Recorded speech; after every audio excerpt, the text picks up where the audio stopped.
Bueno, continuando con la temática de las clases que quedaron pendientes, vamos a seguir con lo que tiene que ver la rehabilitación respiratoria. La rehabilitación respiratoria es un tratamiento, diríamos, en el cual participan varios profesionales, obviamente que el médico, el kinesiólogo, el nutricionista, el psicólogo, ¿sí?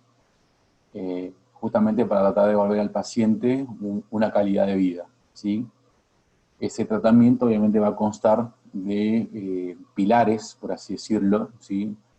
Un pilar que va a ser importante desde el punto de vista de nuestra incumbencia, que es el ejercicio físico, un pilar nutricional, un pilar psicológico, ¿sí? Y también obviamente el pilar clínico farmacológico que está a cargo de los neumonólogos.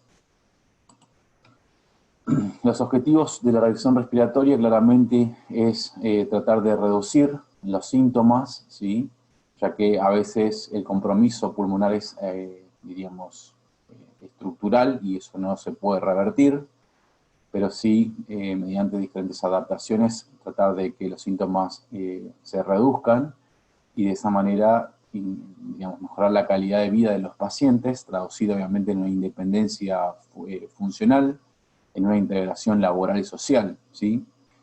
Y obviamente que, como dice acá, poder en los pacientes obviamente volver a dejarlos, ¿sí? Activos socialmente, ¿sí? Sobre todo en sus actividades de la vida cotidiana.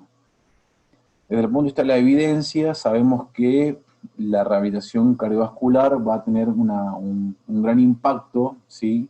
En la capacidad, ¿sí? Y en la tolerancia, como también la reducción de la disnea, lo cual no es un dato menor, e inclusive en la reducción de hospitalizaciones y días de internación, lo cual se traduce también en, diríamos, menos gasto económico, ¿sí? Y aparte le hace un gran ahorro al sistema de salud. Los pacientes que obviamente tienen mayor impacto y evidencia que se van a beneficiar con la rehabilitación respiratoria son los pacientes de POC, ¿sí?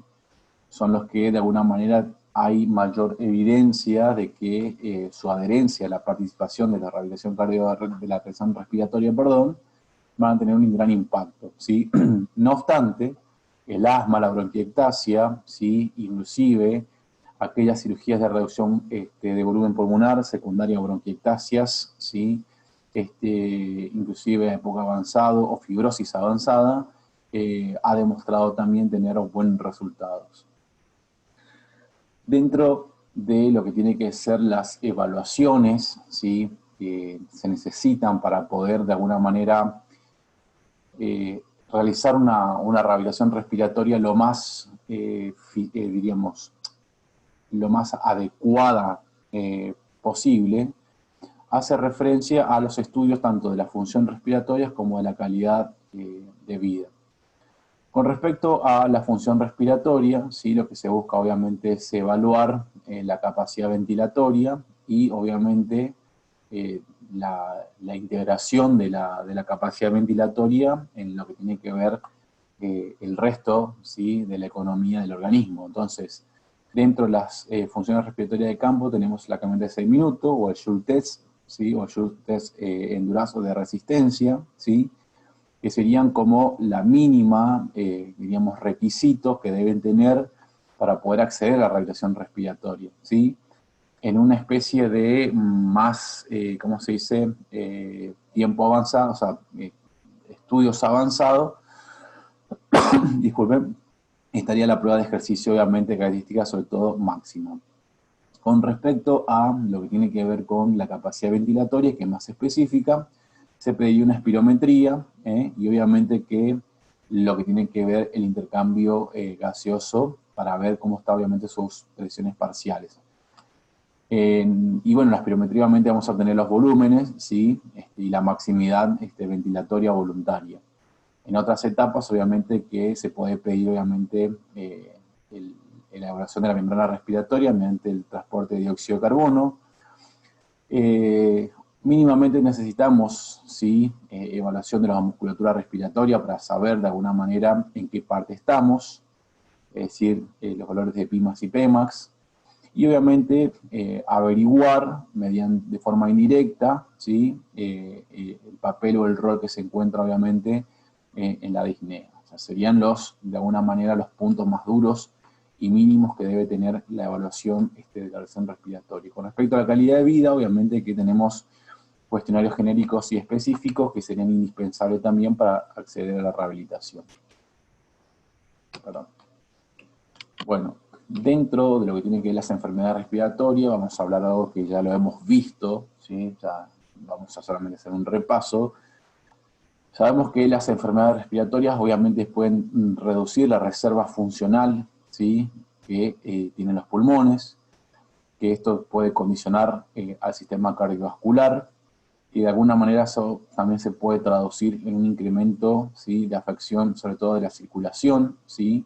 Tanto distal como central, es decir, a nivel pulmonar, y todo esto me termina generando una alteración en la capacidad de esfuerzo. Por lo tanto, nosotros estamos frente a una enfermedad respiratoria que es indicación de rehabilitación respiratoria. Tenemos que tener en cuenta que estos pacientes nos llegan con un motor de difusión, diríamos, por debajo del 100%, y con adaptaciones sistémicas, ¿sí? En función de esta alteración de este gran órgano.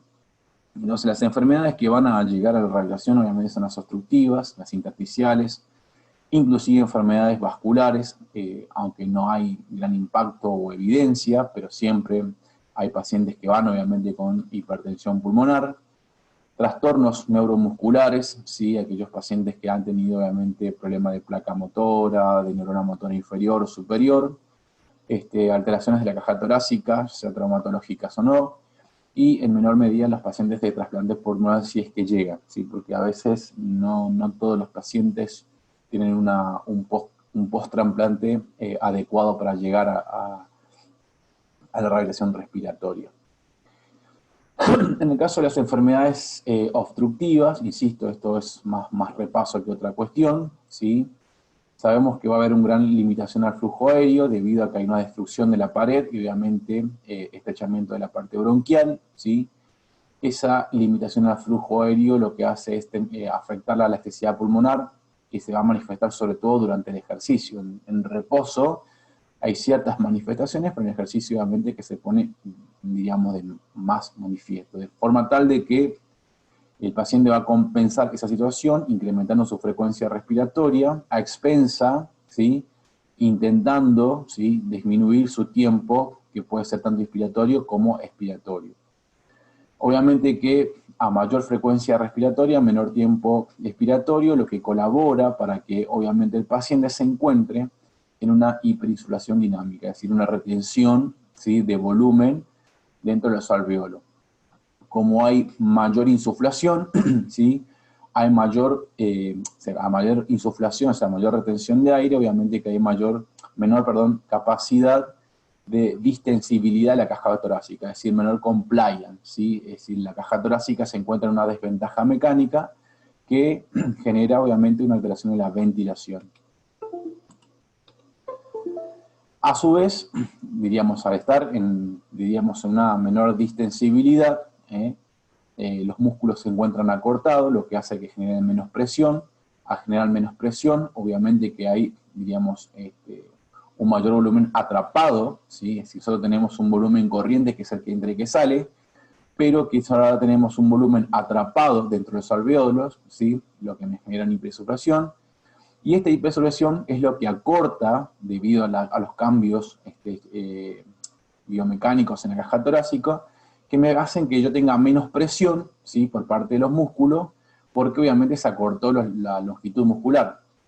Al tener un diafragma aplanado, secundario al tratamiento de aire, yo tengo menos presión diafragmática, ¿sí?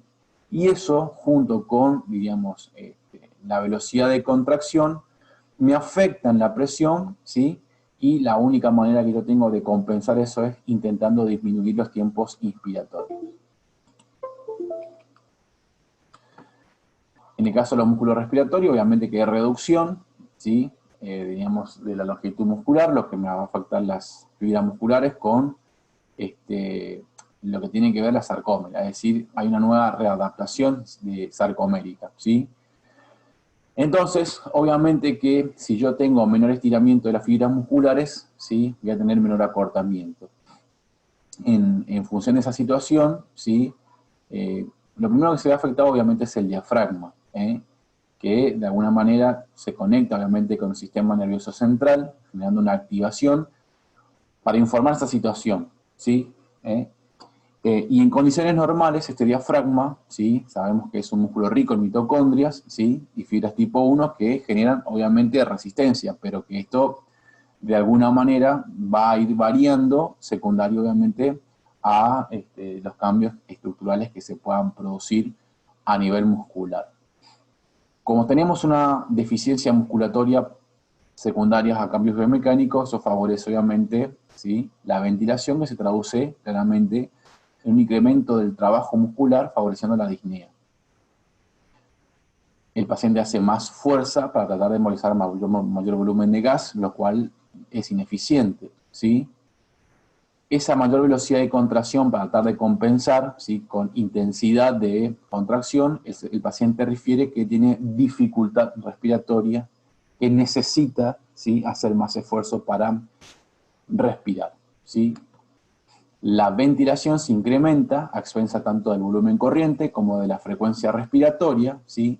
Pero como el volumen corriente está aumentado por hiperinflación, ¿sí? Se apela a la frecuencia respiratoria como compensación. Si nosotros miramos los tiempos inspiratorios con respecto al tiempo total en sujetos sanos, vemos, ¿sí? Que los pacientes que de alguna manera presentan, por así decirlo, EPOC, ¿sí? Diríamos, compensan, ¿sí? Con respecto al tiempo inspiratorio, los sujetos con EPOC, perdón, ¿sí? Compensan, ¿sí? Durante la actividad, es decir, durante la actividad, o sea, haciendo ejercicio físico, su capacidad, o patrón ventilatorio es igual, ¿sí? A la que nosotros tenemos cuando estamos en reposo, ¿sí? ¿Qué significa esto? Que durante la actividad el paciente se encuentra, ¿sí? Con una cierta disminución, con una cierta limitación para poder ampliar como lo amplían, ¿sí? Los pacientes que se encuentran sanos. Claramente habíamos hablado de que la obstrucción iba a generar mecanismo de hipoxemia, ¿sí? Ya sea por alteración BQ, ¿sí? Si nosotros incrementamos el espacio muerto, generación BQ baja, ¿sí? Hay posibilidades de retención de dióxido de carbono, ¿sí? Generando hipoventilación alveolar, o sea, por retención de dióxido de carbono, creando mayor acidez, lo cual es una limitación de la actividad física, ¿sí? ¿Qué hacía en ese caso? ¿Qué buscaba en ese caso el pulmón? Una vasoconstricción, ¿sí? Para tratar de alguna forma incrementar la redistribución del flujo, ¿sí? Gaseoso. Pero aún así hay unidades alveolares en las cuales obviamente va a haber una reducción de la presión parcial de oxígeno. Esto me va a producir que yo voy a tener una sangre venosa desaturada, ¿sí? ¿Por qué? Porque a nivel periférico va a haber mayor extracción justamente del poco oxígeno que circula. Y a su vez, dijimos anteriormente, va a haber mayor concentración de dióxido de carbono. Eso es el único estímulo, ¿sí? Que va a generar, o sea, el incremento del dióxido de carbono, que va a informar al sistema nervioso central para que de alguna manera nosotros sigamos estimulando la ventilación a expensa de una frecuencia respiratoria alta, son taquipnea. Los pacientes, para tratar de solventar la demanda metabólica de un enfoque, circulatorio, ¿qué hacen? Incrementan la frecuencia cardíaca, ¿sí? Para tratar de solventar esa deficiencia de difusión, ¿sí? Esa taquicardia, ¿sí? Se denomina desproporcionada al esfuerzo porque obviamente que a mínimo esfuerzo se generan incrementos de la frecuencia cardíaca para tratar de solventar esos mini esfuerzos, ¿sí? Debido a las, a las alteraciones de la circulación pulmonar, ¿sí? Y sobre todo de las presiones del ventrículo derecho, se reduce el volumen sistólico. Si nosotros tenemos una reducción del volumen sistólico, claramente tenemos menor pulso de oxígeno, es decir, tenemos menor sangre que llega a las extremidades. El conjunto de elementos me puede generar una difusión del ventrículo izquierdo, ya que este ventrículo izquierdo, para compensar la situación, ¿qué me va a hacer? Me va a incrementar la presión, ¿sí? generando obviamente mayor presión, sobre todo a nivel, ¿sí? Diríamos, del ventrículo izquierdo. Lo que va a favorecer obviamente cambios cardiohipertensivos a nivel de la función cardíaca. Si nosotros tenemos problemas centrales, ¿sí? Las enfermedades obstructivas, porque eso es lo que hay que ver, sobre todo en esta situación, vamos a tener limitación al ejercicio debido a que los músculos, ¿sí? En vez de ser ricos, ¿sí? En mioglobina y mitocondrias, van a empezar a reducir esas fibras, ¿sí? Que son ricas, ¿sí? Fibra tipo 1, y va a empezar a predominar las fibras tipo 2, es decir, las fibras tipo blanca, ¿sí? Que son fibras rápidas. Eso me genera obviamente atrofia muscular, reduciéndome la capacidad aeróbica, ya que voy a tener fibras musculares para, de alguna manera, actividades rápidas, ¿sí?